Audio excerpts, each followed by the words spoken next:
Welcome to Burlap Teachers. Enjoy the video. In this video, I will explain how to make Xiao Qing Gan tea.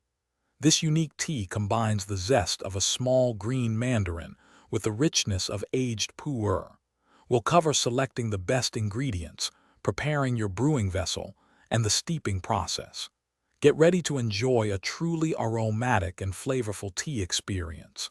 Let's dive into the steps to brew this delightful beverage perfectly. First, gently rinse your Xiao Qing Gan with warm water to clean the peel. Next, carefully remove the small cap from the top of the mandarin.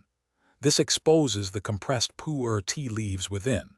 Place the entire mandarin with its tea into your pre-warmed gaiwan or small teapot.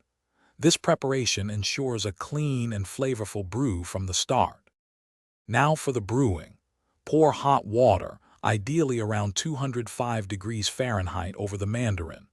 Perform a quick rinse by immediately pouring out the first infusion after about 5 seconds. This awakens the tea. For subsequent infusions, steep for 15 to 30 seconds, adjusting the time based on your preferred strength. You can enjoy many infusions from one mandarin. Savor the unique and evolving flavors of your Xiao Qing Gan tea through many infusions. The taste will change subtly with each steep, offering a delightful journey.